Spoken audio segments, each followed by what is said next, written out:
3 months ago, we'd done a video discussing that Ehang might not be everything it's made up to be. Were we wrong? Let's find out in this video. Welcome back, hustlers. So in today's video, we're going to do a deep dive into Ehang. Now, I know there's going to be a few of you who are probably not subscribed at the time, so we're going to have to do a brief overview of Ehang's origin story and mission. We'll discuss some of the technological breakthroughs on the EH216S. We'll discuss the regulatory achievements that they have achieved and their certification status, and we'll compare that to Joby, Archer, and now even maybe Lilium. We'll discuss what their commercial operations are and their market expansion, and can this rival Joby, Archer, Lilium, and are they ahead in this race? Let's find out. And we'll go on to talk about the financial performance and their strategic partnerships that they have employed themselves. And like most other videos, we'll discuss their challenges, criticisms, and the road ahead for Ehang. And let's find out, were we wrong to write them off too early? Let's jump straight into the video. So the brief overview of Ehang. Ehang was founded in 2014 in Guangzhou, China. Don't butcher me for these pronunciations, these are Chinese words, and as you can tell, I have the most English accent as it comes. Hu Zihu and Derek Yifang Zhong. Their vision was bold, very much similar to the Archers, Jobys, and Liliums, to revolutionize urban transport by introducing autonomous electric air taxis to bypass the city traffic. So similar to Lilium, they had technological advancements. So let's discuss the E216S. It's a drone-like vehicle with 16 rotors offering vertical takeoff and landing capabilities, and it can transition to horizontal flight for cruising.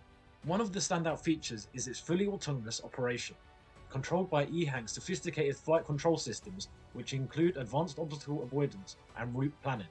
One thing that I would really like to know is if they're going to use the DeepSeek AI on these vehicles, or do they have their own AI system that are navigating these eVTOLs.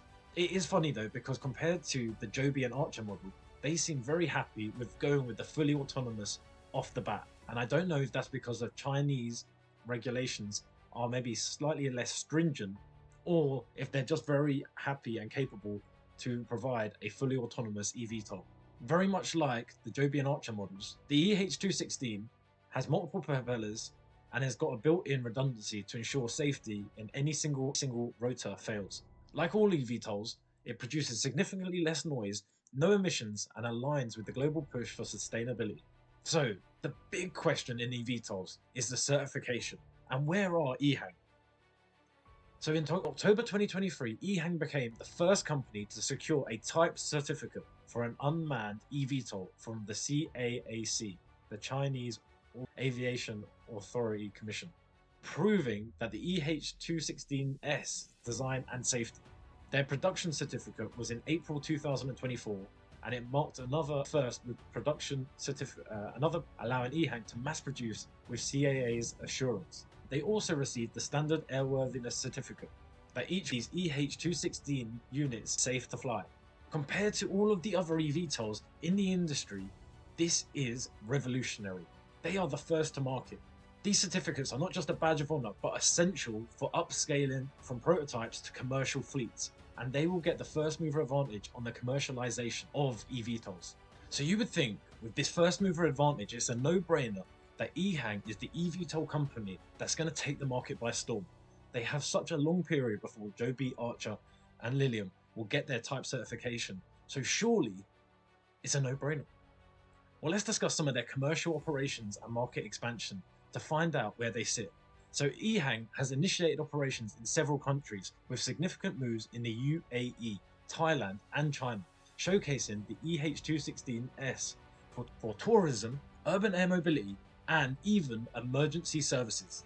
Plans are underway for expansion into Japan, Spain, and other regions, leveraging partnerships for infrastructures like vertiports. Beyond passenger transport, Ehang is exploring logistics, aerial photography, and smart city management, broadening its market appeal. So unlike Joby and Archer, they're obviously thinking that these eVTOLs can be used for other purposes other than just urban air mobility.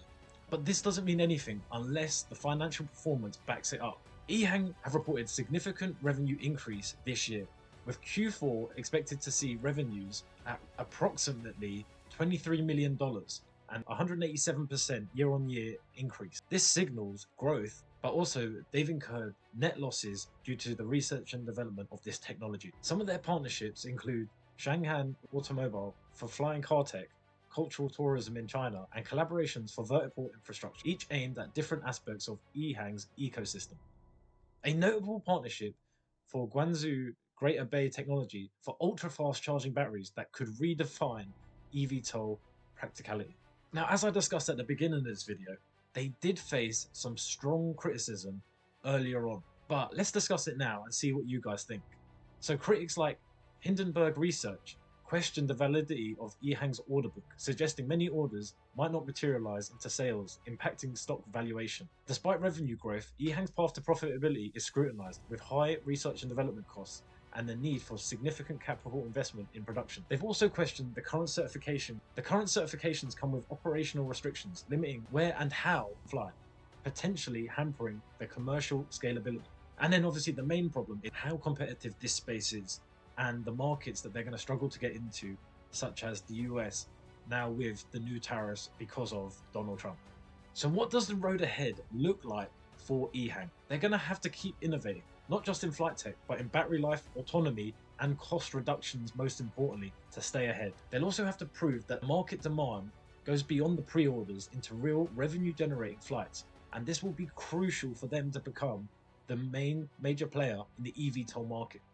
Even though they've reached the type certification, expanding operations globally will require navigating diverse regulatory environments, each with its own set of challenges. And similar to what Joby and Archer have faced, I can imagine that America will be very difficult to enter with a fully autonomous vehicle, because I know Joby were pushing for that. It'd be a lot later in their program for this product.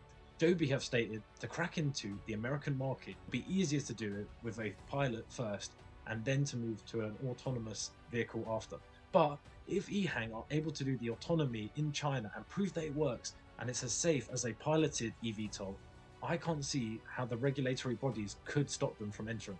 Ehang has got its first mover advantage due to these type certifications, and it's making it look like they're ahead in this race. But obviously, there are a lot of markets to crack, and it seems like this race is really heating up between Ehang, Lilium, Joby and Archer to see who is going to become the major player in the eVTOL market. Do you guys think that there's a big enough space for all of these players? Do you think that we jumped the boat on the Hindenburg research? Were we wrong to presume that Ehang were out this race completely? They've had an excellent last year with 187% revenue increase. Is this enough for you to believe in Ehang? Does anyone here follow Ehang and do you invest in them? If so, leave it in the comments and join our Discord to give us your insight. We'd love an Ehang supporter in our Discord. Well, that's all from me, folks, and I'll catch you next time.